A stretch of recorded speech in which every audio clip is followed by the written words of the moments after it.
أشهد أن لا إله إلا الله.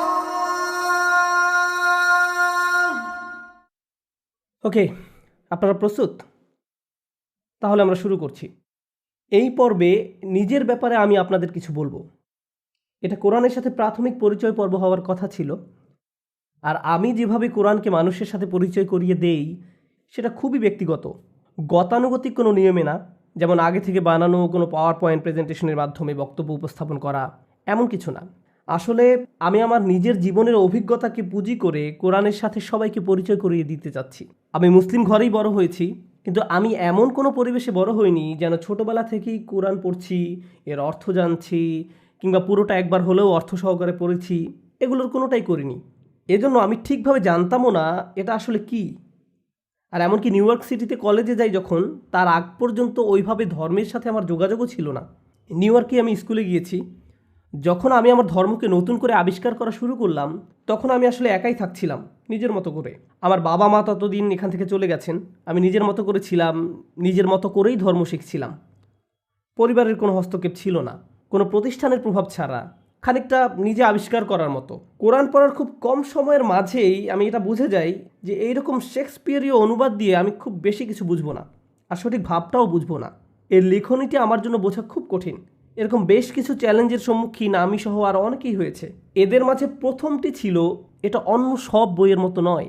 এখানে 114টি ভাগ আছে। আপনারা বলেন চ্যাপ্টার, আমরা বলি সূরা।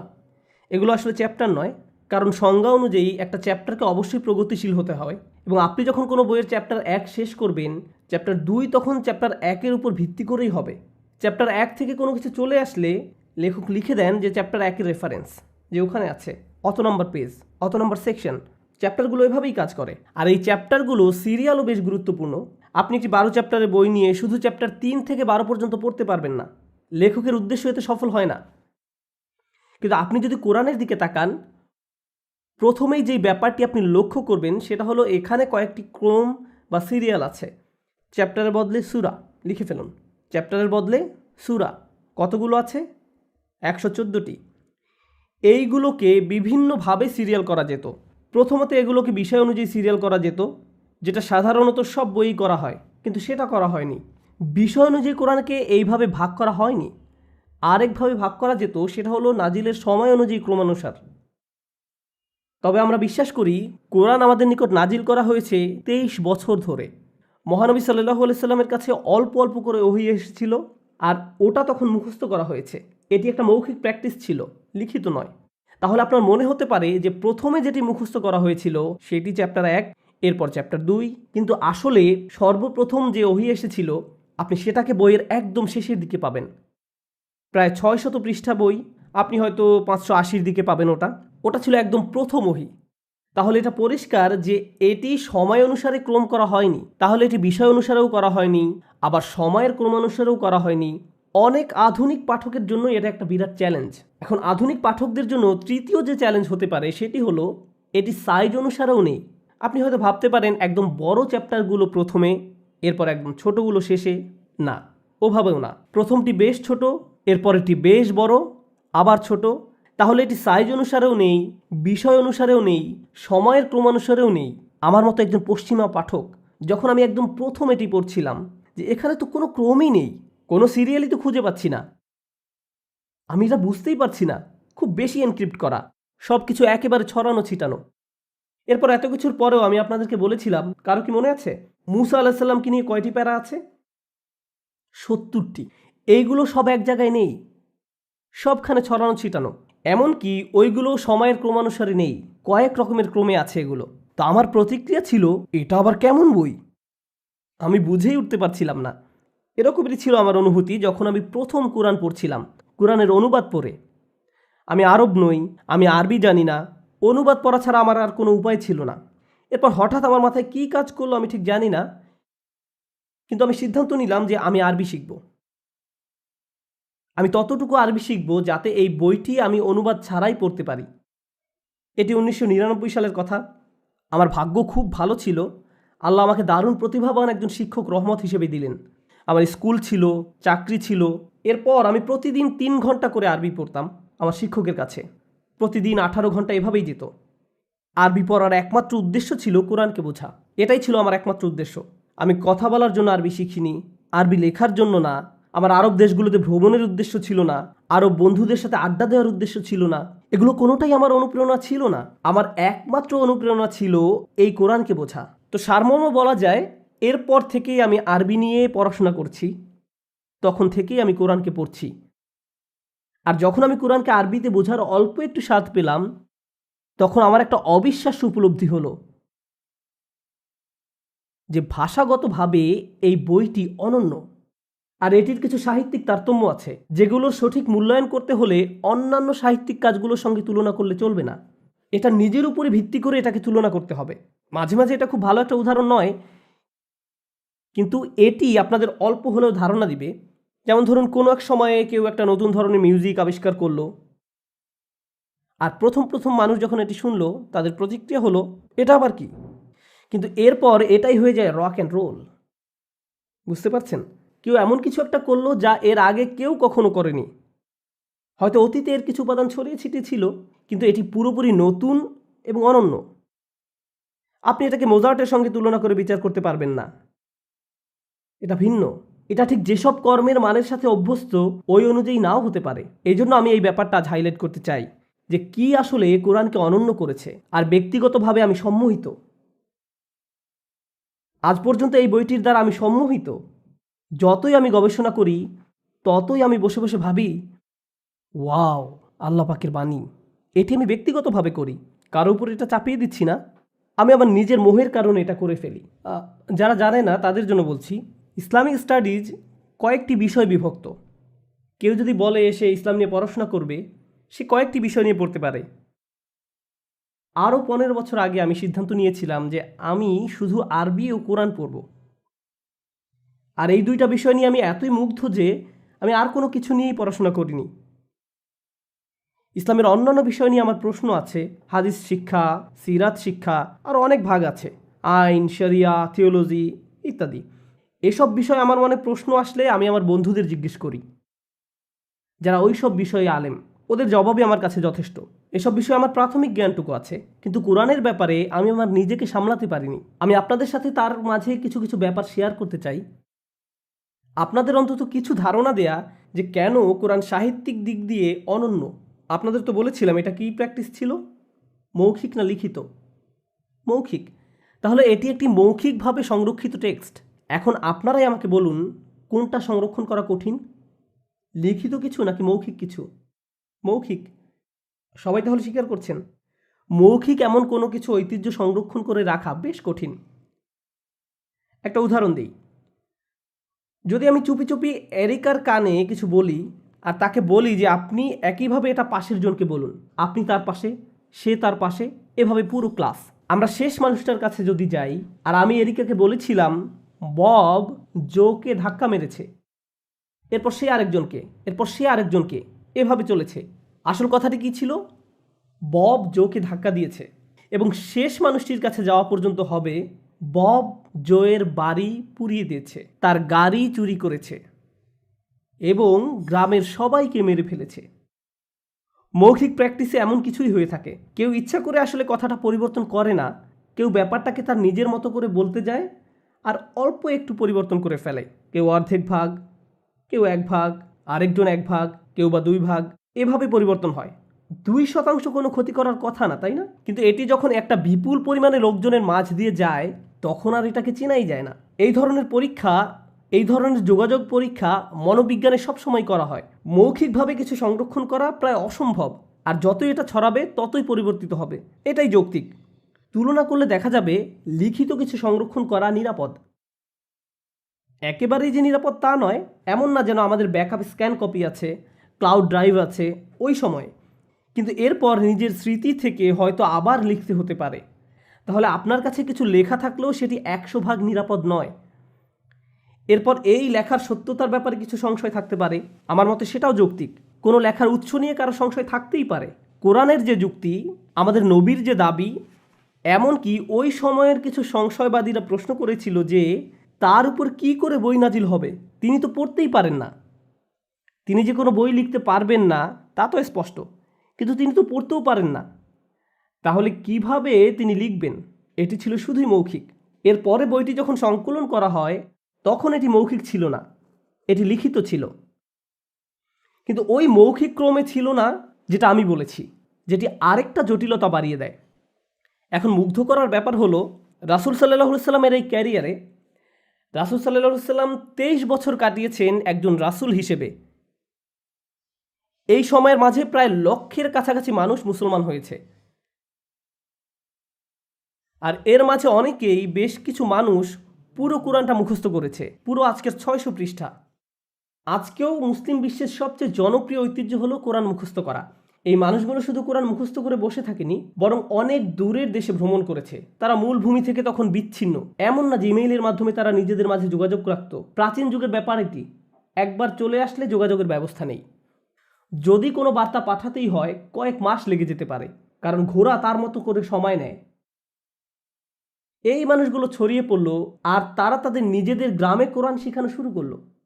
এখন যদি আপনি যৌক্তিকভাবে দেখেন, এরকম অনুমান করতে পারেন যে 1 বছরের মাঝে তাদের মধ্যে 1000 রকম কোরআন থাকা উচিত। এরকম একটা মৌখিক টেক্সট অগণিত পরিবর্তিত রূপ থাকা উচিত ছিল। এমনটাই হওয়া উচিত। আমরা সময় টেনে আজকের দিনে 2013-তে চলে আসি। আরভিং মসজিদে কোরআন মুখস্থের একটা প্রোগ্রাম আছে। ছেলেপেলেরা এখানে কোরআন মুখস্থ করে। আমার মেয়ে কোরআন মুখস্থ করে পার্ট টাইম। আমিও কোরআন মুখস্থ করি পার্ট টাইম। এভাবে পার্ট টাইম করে আমি প্রায় অর্ধেকটা মুখস্থ করেছি। বেশ অলস আমি। এতদিনে আমার শেষ করে ফেলা উচিত ছিল। তো পার্ট টাইমে অর্ধেকটা মুখস্থ করেছি এই জন্য না যে আমার ফটোগ্রাফি মেমোরি আছে, বরং কি যেন আছে এই বইটাতে। এটি মুখস্থ করা বেশ সহজ। আমি এরপর মালয়েশিয়া গেলাম। আমি মালয় ভাষা জানি না। আমি এরপর নামাজি ইমামতিতে দাঁড়ালাম।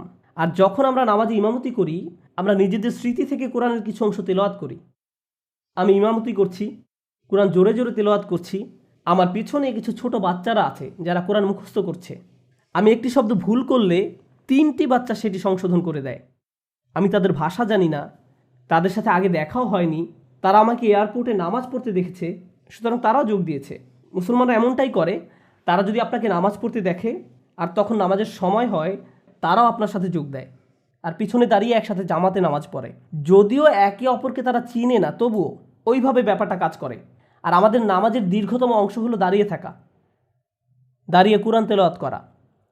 আর যদি একজন এক শব্দে ভুল করে বা এক শব্দেরও একটি অংশ ভুল করে, সঙ্গে সঙ্গে পিছনের কেউ তাকে সংশোধন করে দিবে আর ইমাম তখন তা ঠিক করে নিবে শব্দাংশ পর্যন্ত। আরও অবাক ব্যাপার হলো, আমরা অরভিংয়ে আছি। মনে করুন কোনো ইন্টারনেট নেই, কোনো লাইব্রেরি নেই, কোনো বই নেই, কোনো সেলফোন নেই, কম্পিউটারও নেই। যত তথ্য আমাদের কাছে থাকে কিছুই নেই। আমেরিকার সংবিধানের কোনো কপি নেই, বাইবেলের কোনো কপি নেই, কিছুই নেই, কোনো বই নেই, কোনো তথ্য নেই। আমি চ্যালেঞ্জ করতে পারি 24 ঘন্টার মাঝে আমরা কোরআন পেয়ে যাব অরভিংয়েই। আসলে পুরো অরভিংয়েও খোঁজার দরকার নেই, এখান থেকে 5 ব্লকের মাঝেই পাবো। পুরো কোরআনটা আমরা পেয়ে যাব। কেন? স্মৃতি। কিন্তু ওটাকে আবার লিখনীতে রূপ দিতে হবে। কিছু ছেলেপেলেকে বসিয়ে দিতে হবে, সবাই 1 পৃষ্ঠা করে লিখবে, হয়ে যাবে কিছুক্ষণের মাঝেই। লেখার পর তারা যদি একটা লাইব্রেরি কপির সাথে তুলনা করে, কি হবে? একই জিনিস। এমনকি শব্দাংশ পর্যন্ত, দাড়ি কমা পর্যন্ত। আর এটা আমাকে মুগ্ধ করে, কিভাবে একটা বই এতটাই বদ্ধমূলভাবে মানুষের মনে গেঁথে থাকে যাতে এত সহজেই এটা পুনরুদ্ধার করা যায়। আর এটা শুধুমাত্র অরভিংয়ে নয়, আমি উইলিসে এটা করতে পারি, এটা ফোর্ট ওয়ার্থেও করতে পারি, এমনকি মিকনিতেও। আমি এটা আর যে কোনো জায়গায় করতে পারি। এতে আমি মুগ্ধ হচ্ছি যে একটি মৌখিক কিছু এতটাই দারুণভাবে সংরক্ষিত আর একীভূত, অথচ যুক্তিগত দিক দিয়ে এটির লাখ লাখ ভার্সন থাকা উচিত ছিল। লিখে রাখার যে রীতি ছিল সেগুলোকে একত্রিত করা হয়েছিল। অনেক পরে মুখস্থ করার রীতি সেখানে অনেক কাল ধরেই চলে আসছিল, অনেক অনেক কাল আগে থেকে। যাই হোক, এটা মৌখিক ঐতিহ্য ছিল। আমি আপনাদের বলছিলাম আমাদের নবীর একটা অপারগতার কথা। সেটি কি বলতে পারবেন? তিনি কি যেন করতে পারতেন না? ও হ্যাঁ, তিনি লিখতে পারতেন না। তো এখন একটি সূরা, কতগুলো সূরা যেন আছে কোরআনে? 114টি। এগুলো বড় কিংবা ছোট সবচেয়ে বড় সূরাটিতে 286টি স্তবক আছে। আমি স্তবক বলছি আপনাদের জন্য, আমরা একে স্তবক বলি না, আপনাদের জন্য 286টি স্তবক। স্তবকগুলো সব একসাথে নাজিল হয়নি, বরং প্রথমে সূরাটির অল্প কিছু অংশ নাজিল হয়, আর ইতিমধ্যে অন্য সূরার অন্য কিছু স্তবকও নাজিল হয়, আবার আরেক সূরার আরও কিছু স্তবক নাজিল হতে থাকে। আমাদের নবী সেসব পড়তেন আর সাথীদেরকে বলে দিতেন আসলে এই স্তবকগুলো ওই সূরার অন্তর্ভুক্ত, আর ওই স্তবকগুলো ওই সূরার অন্তর্ভুক্ত, আর তিনি সবসময় এভাবে বলে দিতেন। তো তার কাছে ধরুন 20টি সূরা নাজিল হচ্ছে, সবগুলোই আংশিকভাবে, সবগুলোই অল্প অল্প করে নাজিল হচ্ছে, আর তিনি তার সঙ্গীদের বলছেন কোন স্তবক কোথায় বসবে।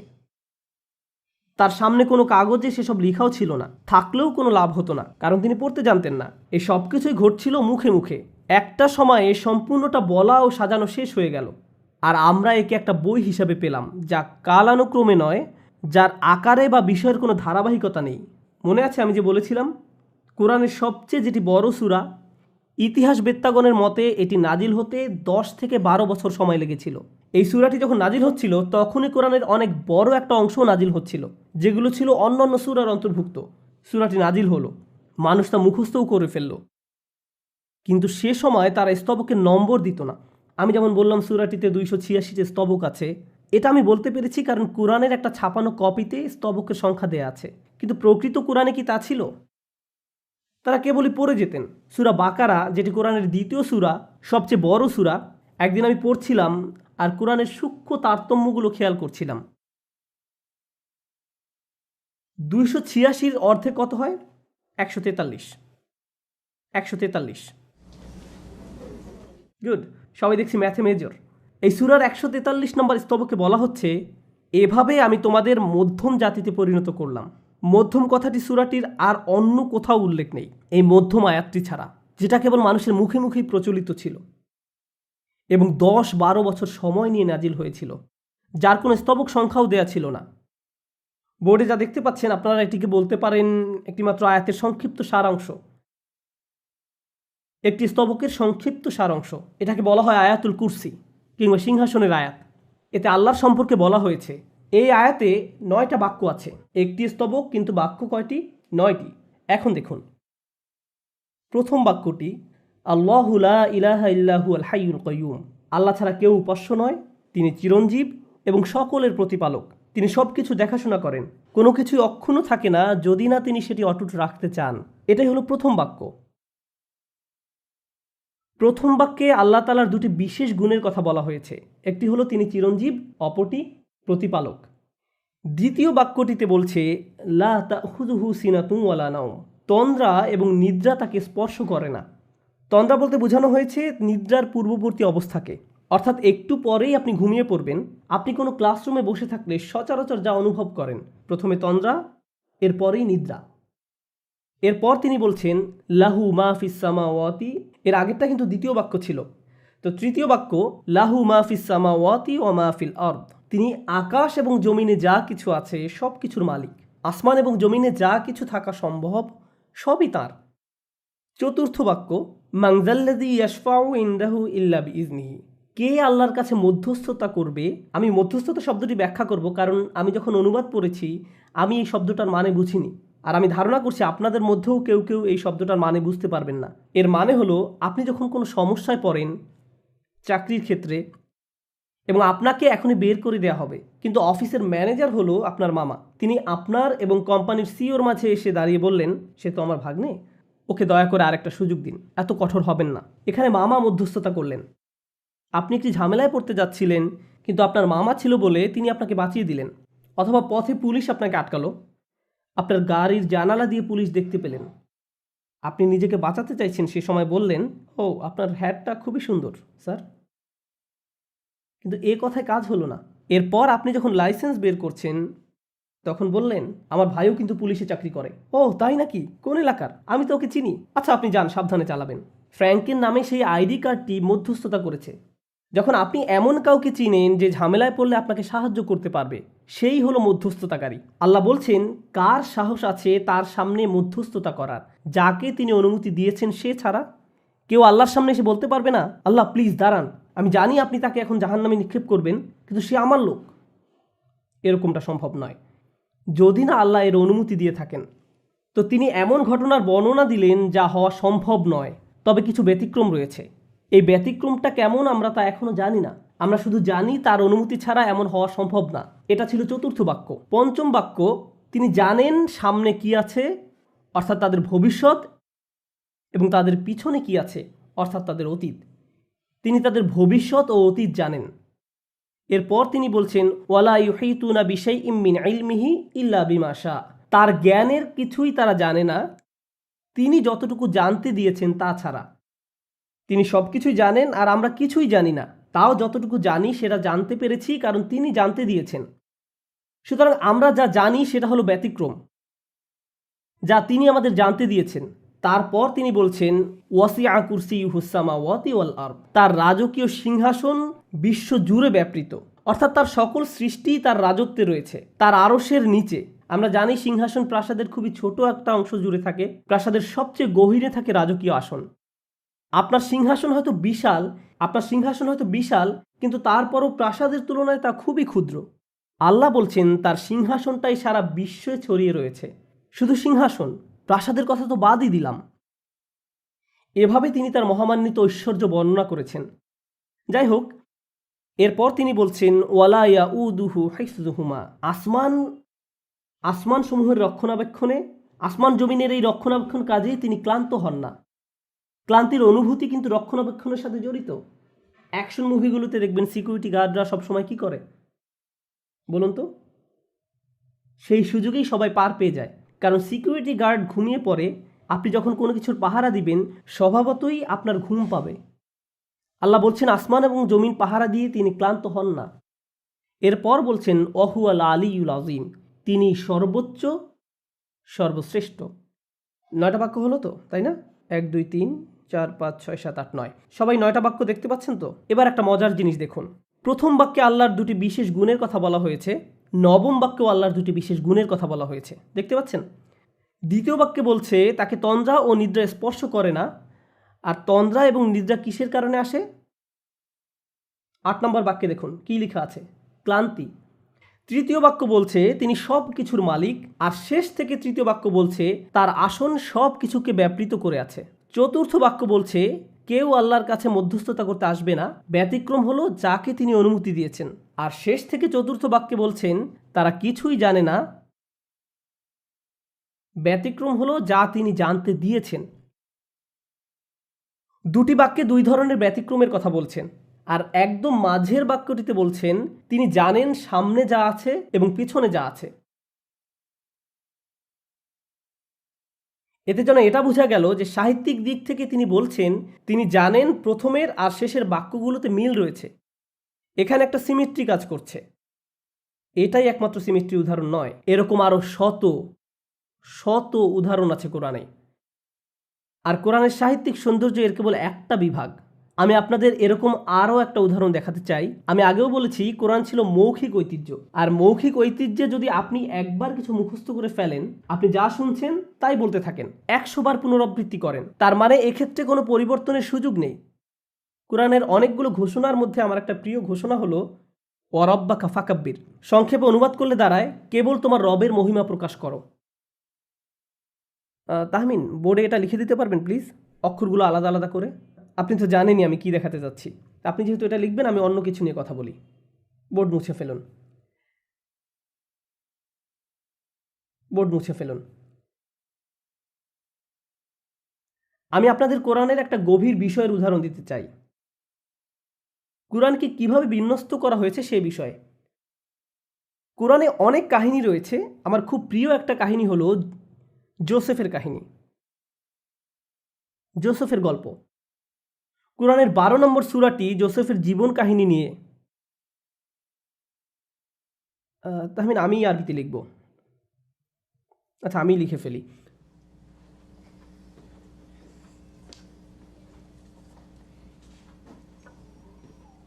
আমি জানি দেখতে খুবই কষ্ট হচ্ছে, তাও আমি আপনাদের বুঝিয়ে দেওয়ার চেষ্টা করব।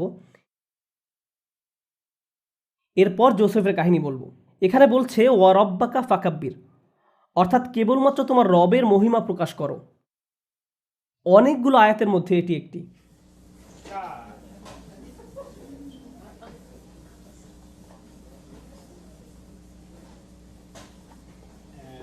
Sit down.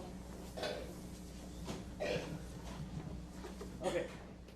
এই কথাটি একটা আলোচনার অংশ বিশেষ, একটা প্যারা থেকে আমি একটা বাক্য বলছি। এটা চমৎকার একটা বিবৃতি। অন্য কোনো কিছুর মহিমার দাবি তোমার রবের মাহাত্ম্যের সমতুল্য নয়। আপনারা আরবি পড়তে না জানলেও এটা বুঝবেন। এখানে আলাদা আলাদা করে সবগুলো অক্ষর লেখা হয়েছে। আরবি অক্ষরগুলোকে সাধারণত একসাথে লাগিয়ে লেখা হয়, কিন্তু আমি এখানে ব্লক লেটারে লিখেছি আলাদা করে, যাতে আপনারা বুঝতে পারেন। বোর্ডে প্রথম আকৃতিটি দেখতে পাচ্ছেন? ইংরেজি অক্ষর আর কে আরবিতে এভাবে প্রকাশ করা হয়, রব শব্দটিতে এবং এই বাক্যের প্রথম অক্ষর এটি। শেষের অক্ষরটি কি? আপনারা একই রকম আকৃতি দেখতে পাচ্ছেন। এরপর দেখা যাচ্ছে দুটি বাটির মতো আকৃতি, যাদের নিচে একটি করে বিন্দু আছে। শেষেও ঠিক একই, দুইটা বাটির নিচে বিন্দু। এরপর একটা অদ্ভুত সুপারম্যানের মতো আকৃতি দেখা যাচ্ছে। একটা অক্ষর পরেই সেই সুপারম্যানকে আবার দেখা যাচ্ছে। এ ধরনের বাক্যকে বলা হয় প্যালিন্ড্রোম। ইংরেজিতে এমন প্যালিন্ড্রোম হলো বব, প্রেসকার, অ্যানা। আপনি যদি কোনো প্যালিন্ড্রোম সৃষ্টি করতে চান, আপনাকে অগ্রাধিকার দিতে হবে কিসের ব্যাপারে? ধরুন আপনি ইংরেজিতে প্যালিন্ড্রোম বানাতে যাচ্ছেন, আপনাকে কি নিয়ে ভাবতে হবে? কোনো উত্তর নেই। এরকম নীরবতায় যখন সবাই অপ্রস্তুত হয়ে যায়, আমার বেশ মজা লাগে। আপনাকে বানানের দিকটায় নজর দিতে হবে। কিন্তু আমরা যখন কথা বলি, আমরা সাধারণত আমাদের বক্তব্য নিয়ে বেশি চিন্তিত থাকি। আপনি কি বিষয় নিয়ে কথা বলবেন তা নিয়ে চিন্তিত থাকেন। কিন্তু প্যালিন্ড্রোম সৃষ্টি করতে হলে আপনাকে আপনার বক্তব্যের কিছু বিষয়ে আপোস করতে হবে, বানানের ব্যাপারটা ঠিক রাখার জন্য।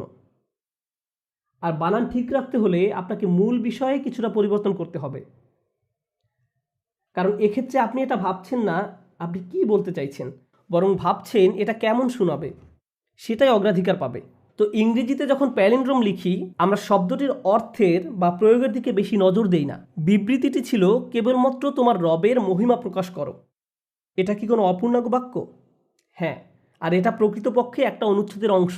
এমন না যে নবী একদিন বললেন যে দেখো দেখো এই আয়াতটা। অবশ্য সেটা সম্ভবও না, কারণ তিনি কি করতে জানতেন না? পড়তে জানতেন না।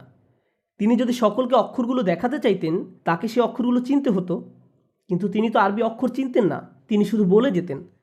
আর এই চমৎকার ব্যাপারগুলো আবিষ্কার হয়েছে শত শত বছর পরে কোরআনের ছাপানো কপি পাওয়াতে। এই আয়াতটা দেখো, না ওই আয়াতটা, এই যে এখানে একটা সিমেট্রি, আবার এখানে দেখো, এই সম্পূর্ণ অনুচ্ছেদটাই সিমেট্রি। জোসেফের গল্প সম্পর্কে কিছু বলছিলাম। জোসেফের কাহিনী চমৎকার একটা গল্প, অত্যন্ত আকর্ষণীয়। এটা 12 নম্বর সূরা, যাকে 12 ভাগে বিভক্ত করা হয়েছে। জোসেফের গল্পের 12টি অংশ। গল্পের প্রথম 6 ভাগে সমস্যা তৈরি হয়েছে, আর পরবর্তী 6 ভাগে সেই সমস্যাগুলোকে সমাধান করা হয়েছে। প্রথম ভাগে তিনি একটি স্বপ্ন দেখেছিলেন, আর একদম শেষ ভাগে তার স্বপ্ন বাস্তবে রূপান্তরিত হয়েছে। এভাবেই সব ঘটনা কেন্দ্রে এসে মিলে যায়। মুখে মুখে প্রচলিত একটা কাহিনীতে আজকে কেবল আমি সিমেট্রি ব্যাপারটা নিয়ে আকৃষ্ট করতে চেয়েছি। এটা কোরআনের সে অংশ যা সাধারণ মানুষ জানে না। অনুবাদ করলে এই সৌন্দর্য হারিয়ে যায়। আমি কোরআনকে সাহিত্য হিসেবে পড়তে যাই, কিন্তু এই বিষয়গুলো আমাকে প্রবলভাবে আকর্ষণ করে, আমাকে মুগ্ধ করে। আমি আপনাদের এখন এমন একটা উদাহরণ দিব যেখানে সিমেট্রি নেই। এই উদাহরণ কোরআনের সূক্ষ্ম তারতম্যের, যেই সৌন্দর্য কোরআনের ভাষা অনুবাদ করলে হারিয়ে যায়। আপনারা মুসা আলাইহিস সালামের কাহিনী শুনেছেন। আমি মুসা আলাইহিস সালামকে নিয়ে কথা বলবো। মুসা আলাইহিস সালামের শিশুকালে একটা বিপজ্জনক খেলার অভিজ্ঞতা হয়েছিল। কিসের কথা বলছি বলতে পারেন? বাস্কেট। তাকে বাস্কেটে ভরে নদীতে ফেলা হয়েছিল। একজন মা যিনি নিজের সন্তানকে খরস্রোতা পানিতে নিক্ষেপ করেন, একটা ঝুড়িতে ভরে। এই ঝুড়িটা অধিক ঝক্কি সহ্য করার জন্য উপযুক্ত কিনা সেটাকে আগেই পরীক্ষা করে দেখেছিলেন? অবশ্যই না, অবশ্যই না। তবে সেই মায়ের সামনে আর কোনো পথও খোলা ছিল না। তিনি বাচ্চাটিকে নিলেন এবং ঝুড়িতে ঢুকিয়ে পানিতে ছেড়ে দিলেন। ঝুড়িটা ভেসে যেতে থাকলো, এবং একটা সময় আসলো যখন তিনি আর সেটা দেখতে পাচ্ছিলেন না। আর সেই সময়টায় তার হৃদয় যেন কষ্টের সাগরে ডুবে যেতে লাগছিল। কোরআনে বলা হচ্ছে ওয়া আসবাহা উম্মি মুসা ফারিগন ইন কাদাত লা তুবদি বিহি লাউলা আর রাবাতনা আলা কলবিহা লিতাকুনা মিনাল মুমিনিন। সকালে মুসার মায়ের অন্তর অস্থির হয়ে পড়ল, যদি আমি তার হৃদয়কে দৃঢ় করে না দিতাম তবে তিনি মুসাজনিত অস্থিরতা প্রকাশ করেই দিতেন। দৃঢ় করলাম যাতে তিনি থাকেন বিশ্বাসীগণের মধ্যে। এই আয়াতে বলা হয়েছে মুসা আলাহিসাল্লামের মায়ের মন একেবারে অনুভব শূন্য হয়ে পড়েছিল। এতটাই কষ্ট হচ্ছে আপনার যে মানুষ আপনার চোখের সামনে হাত নাড়ালেও আপনি টের পাচ্ছেন না, খাওয়া দাওয়া বন্ধ করে দিয়েছেন, কথা বলেন না, সব সময় চুপচাপ থাকেন, আপনি মর্মাহত, আপনার মন আঘাতে জর্জরিত। এমনটাই ছিল মুসা আলাহিসাল্লামের মায়ের মানসিক অবস্থা। এরপর বলা হচ্ছে ইনকাদাত লা তুবদি বিহি, তিনি আরেকটু হলেই মানুষকে সব বলে দিতেন আর নদীর দিকে হাত বাড়িয়ে বলতে থাকতেন আমার বাচ্চা, আমার বাচ্চা। কিন্তু এই কাজটা করলে সমস্যা ছিল। কাদের কাছে খবর পৌঁছে যেত? ফেরাউনের সৈন্যদের কাছে। একজন মায়ের তার সন্তানের পিছনে ছুটে যাওয়ার স্বভাবগত বৈশিষ্ট্যকে তার নিজের মধ্যে চাপিয়ে রাখতে হয়েছিল। প্রথম কষ্ট ছিল তার সন্তানকে পানিতে ছেড়ে দিতে হয়েছিল, আর দ্বিতীয় কষ্ট ছিল তিনি সে কষ্ট কারো কাছে প্রকাশও করতে পারেননি।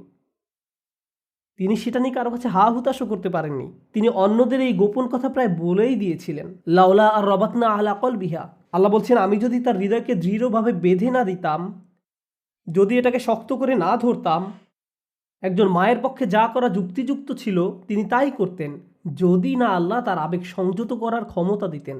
লিতাকুনা মিনাল মুমিনিন, যেন সে তাদের অন্তর্ভুক্ত হয় যারা প্রকৃত ঈমানদার।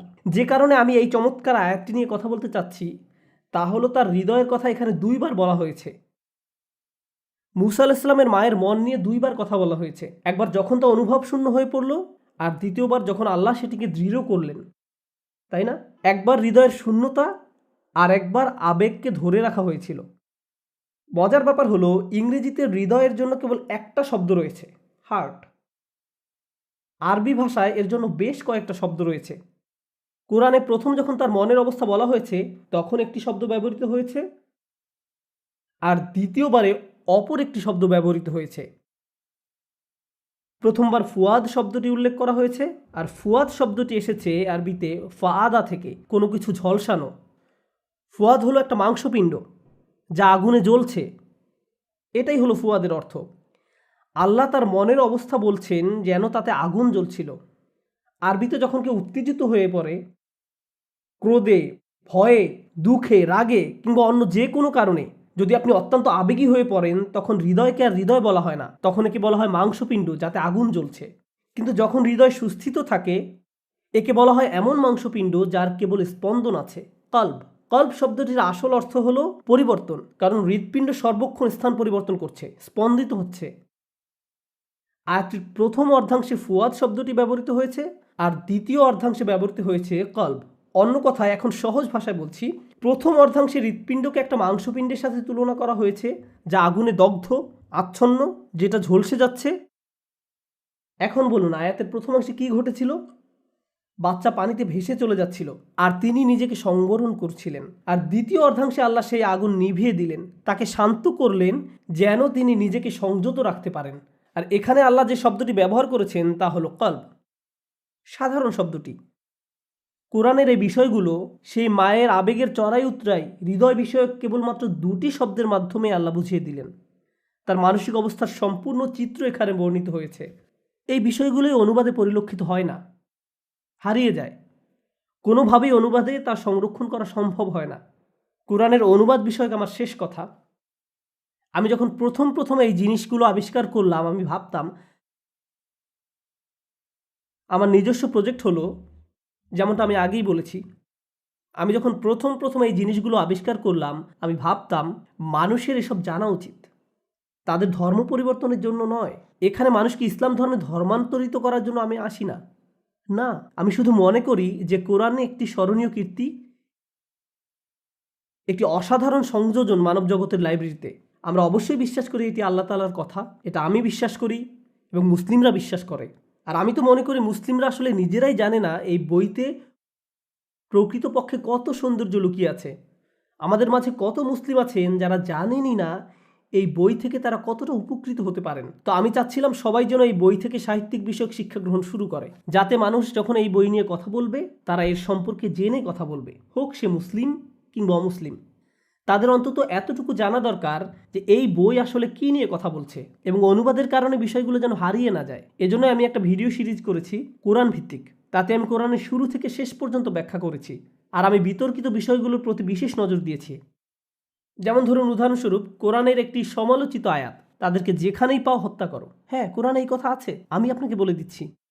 আর আমার এই আয়াত নিয়ে কথা বলতে মজা লাগে, আমি সত্যিই পছন্দ করি। কেন জানেন? কারণ আমি মনে করি যদি এই আয়াতের মর্মার্থ মানুষকে যথাযথভাবে বোঝানো হয়, এর অর্থের কোনো তারতম্য না করে, কোনো ফাঁকি দেওয়া ছাড়াই এই আয়াতের ঐতিহাসিক প্রেক্ষাপট থেকে সঠিকভাবে বিবেচনা করলে এই আয়াত নিয়ে কথা বলতে আমার বিন্দুমাত্র লজ্জাবোধ করবে না। বরং আমি এই আয়াত নিয়ে গর্ববোধ করি, আর আমি মনে করি যে কোনো সভ্য মানুষেরই একই অনুভূতি হবে। এই আয়াত নিয়ে কখনো সেভাবে কথাই বলা হয়নি। মাঝে মাঝে এমন হয়, আমি প্লেনে বসে আরবিতে কোরআন পড়ছি, আমার পাশের মানুষটি জিজ্ঞেস করলো, আপনি কি পড়ছেন? আমি উত্তর দিলাম, কোরআন। আর এ থেকে মজার আলাপ শুরু হয়। কিন্তু কখনো কখনো এই কথা শোনার সাথে সাথে একটা অস্বস্তিকর নীরবতা সৃষ্টি হয়। পাশের মানুষটির অবস্থা এমন হয় যেন এখন সিট পরিবর্তন করতে পারলেই সে বাঁচে। আবার মাঝে মাঝে মজার আলাপচারিতাও হয়, যেমন এই বইতে না বলা হয়েছে সবাইকে মেরে ফেলতে। আমি তার দিকে তাকিয়ে বলি, কিন্তু আপনি তো বেঁচে আছেন।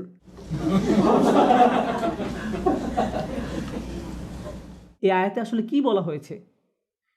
অন্য কোনো সেশনে আমি হয়তো আপনাদের কাছে তা ব্যাখ্যা করার সময় পাবো। সবসময় কোরআনের এই আয়াতগুলো তুলে ধরা হয়, আর এই সবগুলো আয়াত সবাই ব্যবহার করে এটা বলার জন্য যে মুসলিমদের চোখে চোখে রাখতে হবে।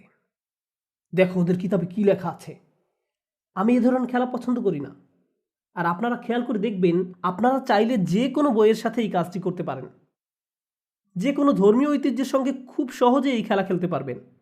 কিন্তু আপনি যদি সরল মনে কাউকে জিজ্ঞেস করতেন, আমি শুনেছি আপনাদের বইতে অমুক বিষয়ে কথা বলা হয়েছে, বিষয়টি আসলে কি প্রসঙ্গে বলা হয়েছে, আপনারা এই আয়াতটি কিভাবে 1400 বছর ধরে বুঝে আসছেন, অথচ কখনো এ নিয়ে কোনো সমস্যা হয়নি, আর বর্তমান সময়ে কেনই বা এ নিয়ে এত অরাজকতার সৃষ্টি হলো? এ ধরনের আলোচনা হওয়া খুবই জরুরি, আমাদের এসব বোঝা উচিত। আমি মন থেকে বলছি, একদম শেষে আপনাদের যা বলতে চাই তা হলো, এই বইটি একে এর প্রকৃত অর্থে বোঝার দাবি রাখে, যে অর্থে বইটি কথা বলছে। আর আমি আশা করি যে এক্ষেত্রে আমি সামান্য হলেও অবদান রাখতে পারবো। আর আপনাদের বলছি, বিশেষ করে যারা আজকে আমাদের অতিথি, আমি আপনাদের স্বাগত জানাচ্ছি আমার সাথে যোগাযোগ রাখার জন্য, কিংবা এই প্রশংসনীয় মানুষদের সাথে যারা এই অনুষ্ঠানটি পরিচালনা করছেন। আমি এই মসজিদের কোনো অফিসিয়াল সদস্য নই, আমি কেবল এই কমিউনিটির সদস্য। আমার স্কুল রাস্তার ওপারে, আমি সেখানে আরবি শিখাই, কিন্তু আমি সুযোগ পেলে এখানে আসি।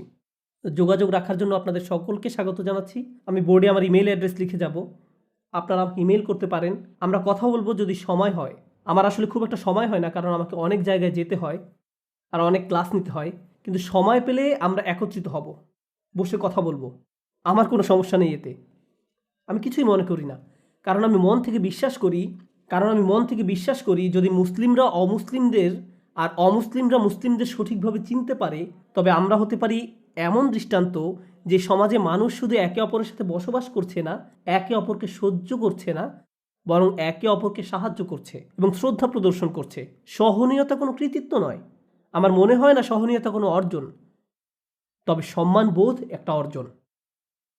আপনি কাউকে সম্মান প্রদর্শন করতে পারবেন না যদি আপনি তাকে না চিনতে পারেন। তবে এর জন্য আমাদের কষ্ট করতে হবে, মুসলিমদেরকে এবং অমুসলিমদেরকেও। আমরা যারা এমন উদ্যোগ নিতে চাই, আমি আপনাদের প্রশংসা করি যারা এখানে এসেছেন এবং যারা এই ধর্ম সম্পর্কে ও এই ধর্মাবলম্বী মানুষ সম্পর্কে আরও জানার চেষ্টা করছেন।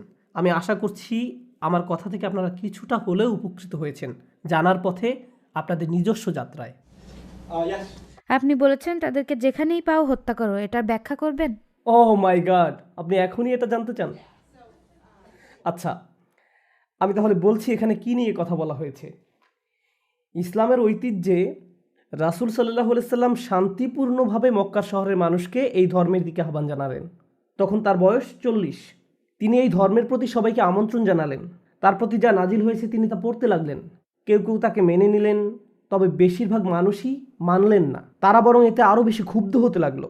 ফলস্বরূপ তাকে মেরে ফেলার বেশ কিছু প্রচেষ্টা চালানো হলো। এরপর যারা নবীকে মেনে নিলেন তাদের প্রাণহানির চেষ্টা করা হলো।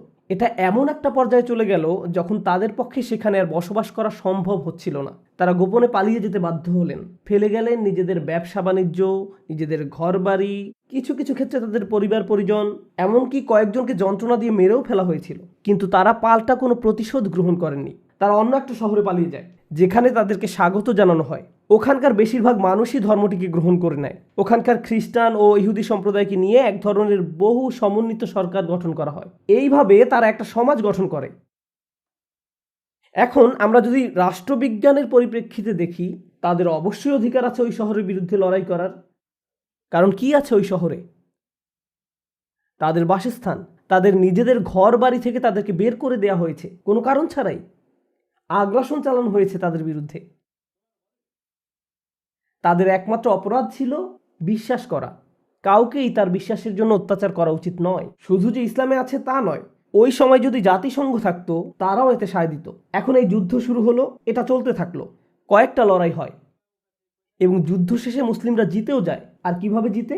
মুসলিমরা প্রায় 10,000 সৈন্য নিয়ে শান্তিপূর্ণভাবে মক্কায় প্রবেশ করে। এই সংখ্যা দেখে তারা আসলে হতবিহ্বল হয়ে পড়ে। মুসলমানরা মক্কায় প্রবেশ করে নামাজে দাঁড়িয়ে যায়। মক্কাবাসীরা তাদের হাতিয়ার ফেলে দেয়, তাদের সংখ্যা এত বেশি ছিল। এরপর রাসূল সাল্লাল্লাহু আলাইহি সাল্লাম সকল শত্রুদেরকে একত্রিত করেন, যাদের সঙ্গে এতদিন তিনি লড়াই করেছেন। তাদেরকে একত্রিত করে তিনি বললেন, আমি আজ তোমাদের তাই বলবো যা ইউসুফ আলাইহিস সালাম তার ভাইদের বলেছিলেন, আজ তোমাদের উপর কোনো অনিষ্ট আসবে না। এবং এরপর ওহী আসে।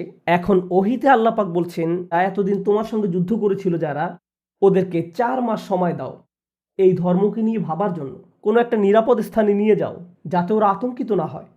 যদি তারা মুসলিম হবার ইচ্ছা পোষণ করে ভালো, তবে যদি না করে ওরা যেন আর এখানে ফিরে না আসে। যদি আসে তবে ওদেরকে যেখানে পাও হত্যা করো। তারা কতক্ষণ সময় পাচ্ছে? 4 মাস। আর এই সময় যদি তারা চলে যেতে চায় তো চলে যাক তল্পিতল্পা গুটিয়ে। যদি ইসলাম গ্রহণ করতে চাও, নিজেই যদি সিদ্ধান্ত নাও, তাহলে তুমি একজন সমমানের নাগরিক। আর যদি না হও, তাহলে আমরা কাউকে বন্দি রাখবো না, কাউকে বন্দি রাখা হবে না। এই 4 মাস তোমরা যা খুশি করতে পারো, এটাই নির্দিষ্ট প্রসঙ্গে বলা হয়েছে।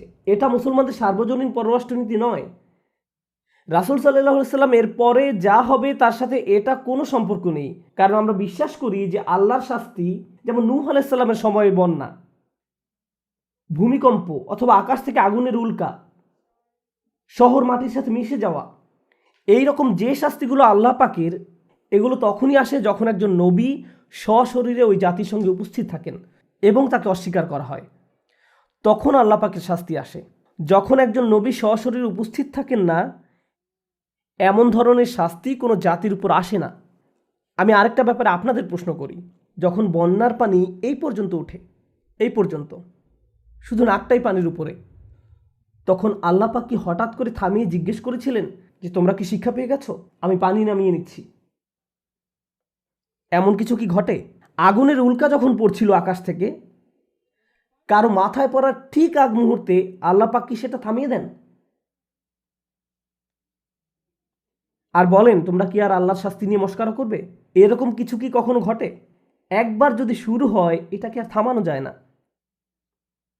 এটাই আল্লাহর প্রথা, এটা ইসলামিক প্রথাও সত্য।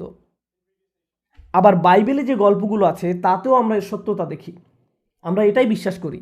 এখন আমাদের রাসূল সাল্লাল্লাহু আলাইহি সাল্লামের ক্ষেত্রে শাস্তি কোনো আগুনের উল্কা ছিল না, কোনো ঘূর্ণিঝড় বা বন্যা ছিল না। শাস্তি ছিল ওই মুসলিম বাহিনী যারা মক্কা দখল করে নিল। আল্লাহর প্রথা অনুযায়ী ওই সব লোক যারা আল্লাহ পাকের বিরুদ্ধে লড়াই করে তাদের কি করা হয়? ধ্বংস করে দেওয়া হয়। কিন্তু আল্লাহ পাক এবার আযাব থামিয়ে বলছেন 4 মাস তোমাদের সময়। এভাবে শাস্তি আর কখনো থামানো হয়নি। 4 মাস সময়। তোমরা ভাবো, যদি চলে যেতে চাও যাও, রোমে চলে যাও, অন্য কোথাও চলে যাও, না হলে আল্লাহ পাকের আযাব তোমাদের উপর আসবে। পূর্বের নবীদের ক্ষেত্রেও এমনটা করা হয়েছে। আল্লাহ পাক তাদেরকে ক্ষমা করেন না যারা তার নবীর উদ্দেশ্যকে ব্যর্থ করতে চেষ্টা করে। তারা সত্যিকারের অপরাধী। তখন এক লোক রাসূল সাল্লাল্লাহু আলাইহি সাল্লামের কাছে এসে বললেন, আমি জানি না তুমি কোথায় ছিলে, আমি আমার বাসায় ছিলাম।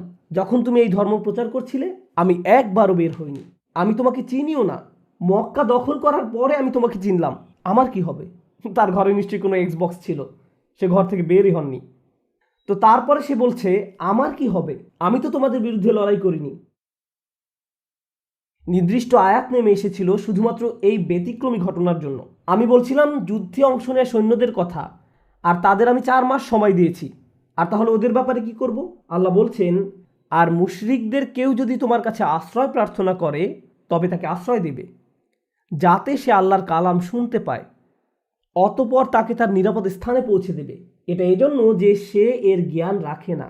মূর্তি পূজারীদের মাঝে কেউ যদি তোমার কাছে এসে বলে, দেখুন এখানে কি হচ্ছে আমি কিছুই বুঝতে পারছি না, তাহলে তাকে তার মতো থাকতে দাও, তাকে নিরাপদ স্থানে রাখো, যতক্ষণ পর্যন্ত না সে আল্লাহ পাকের বাণী শুনতে পারে। আল্লাহ পাকের বাণী শোনার পর তাকে কোনো একটা নিরাপদ স্থানে পৌঁছে দাও, কারণ তারা এই ব্যাপারে জানতো না। তাহলে যারা এই ব্যাপারে জানে না, আপনার দায়িত্ব হলো তাদের রক্ষা করা। কোনো প্রসঙ্গ ছাড়া আপনি যা খুশি নিয়ে আসতে পারেন। আমি দৌড়াচ্ছি আমার বাচ্চার পেছনে, তার সাথে খেলছি আর বলছি আমি তোমাকে ধরবো, আমি একটা সিংহ, আমি তোমাকে খেয়ে ফেলবো। আমি প্রায় সময় এমন বলি। এখন আপনি যদি এটা রেকর্ড করেন, নুমান আলী খান সাহেব বলেছেন তিনি তার ছেলে মেয়েদের খেয়ে ফেলবেন, আমাদের কাছে রেকর্ডিং আছে। আপনি কি এটা বলেছেন স্যার? হ্যাঁ আমি বলেছি। আমার বাচ্চাকে জিজ্ঞেস করতে পারে তুমি কি ভয় পেয়েছিলে, সে বলবে আমি ভীষণ ভয় পেয়েছিলাম। কোন পরিপ্রেক্ষিতে কি বলা হচ্ছে? একটা লেখাকে খুব সহজেই বিকৃত করা যায়। এর মাঝের সৌন্দর্য হলো যখন আমি দেখি মানুষ কোরআনকে বিকৃত করছে, আমি আল্লাহ পাকের দেয়া কথার প্রমাণ পাই। কারণ তিনি বলছেন এটা দিয়ে তিনি অনেককে পথ দেখান, আবার অনেককে পথ থেকে সরিয়ে নেন। আর তারাই এ পথ থেকে সরে যায় যারা সত্যিকার ভাবেই অপরাধী। তারা খারাপ দিকেই এটাকে ব্যবহার করবে। আর যখন তারা এটা করে, ও আল্লাহ পাক আমাদের বলেছিলেন এমনটা হবে। আচ্ছা, বাইবেলের বেশ কিছু ব্যাখ্যা আছে, বেশ কিছু ভার্সন আছে। কোরআনেরও কি এরকম ভার্সন বা ব্যাখ্যা আছে? কোরআনের লেখনী বা আয়াত একই, লেখার মাঝে কোথাও কোনো তারতম্য নেই। আলেমরা চেষ্টা করেছেন আল্লাহ পাকের বাণী বুঝতে, হাজারে হাজারে, তবে এদের কাউকেই পবিত্র, বিশুদ্ধ, একদম নির্ভুল এমনটা মনে করা হয় না। বাইবেলের অ্যানালাইসিস আর কোরআনের মধ্যে পার্থক্য হলো, বাইবেল এবং বাইবেলের অ্যানালাইসিস এই দুটোর মাঝে পার্থক্যের লাইনটা খুব একটা স্পষ্ট নয়, কিন্তু কোরআনে এমনটা না। যখন আমরা কোনো তাফসির পড়ি আমরা জানি এই অংশটুকু আল্লাহর বাণী আর এইটুকু হলো মানুষের অ্যানালাইসিস। দারুণ একটা বিষয় হলো, কোনো সময় কোনো আলেম যখন একটা আয়াত নিয়ে আলোচনা করেন, একেবারে শেষে তিনি এটা বলে শেষ করেন যে আল্লাহই ভালো জানেন। অর্থাৎ আমি আপনাদের যা দিচ্ছি তা হলো মানবিক চেষ্টা আল্লাহ পাকের বাণী বোঝার ক্ষেত্রে, কিন্তু আমার কথা মোটেও আল্লাহ পাকের কথা নয়। আমার ব্যাখ্যাকে সকল সন্দেহ এবং যুক্তিতর্কের ঊর্ধ্বে বলে ধরে নেওয়ার কোনো দরকার নেই। আমার ব্যাখ্যাকে সব সন্দেহ এবং যুক্তিতর্কের ঊর্ধ্বে বলে ধরে নেওয়া যাবে না। আমি মানসুকের ব্যাপারে শুনেছি, আপনি কি এটার ব্যাপারে কিছু বলবেন?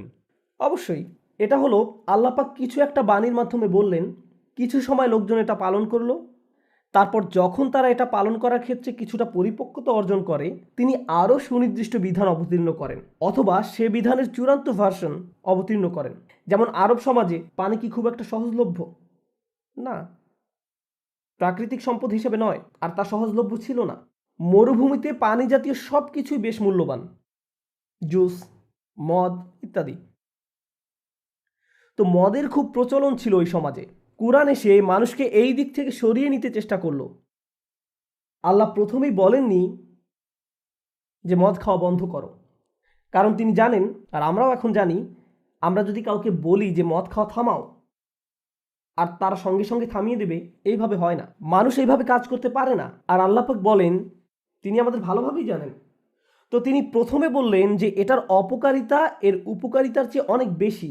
প্রথমেই বলেননি যে বন্ধ করো, বললেন খারাপগুলো ভালোর চেয়ে অনেক বেশি। এরপর কয়েক বছর পর বললেন যখন নামাজে আসো মদ্যপ অবস্থায় এসো না, যতক্ষণ না পর্যন্ত তুমি বুঝতে পারো তুমি কি বলছো, অন্তত নামাজটাকে সম্মান করো। ولا تقربوا الصلاة وأنتم سكارى حتى تعلموا ما تقولون. মদ্যপ অবস্থায় নামাজের কাছেও এসো না।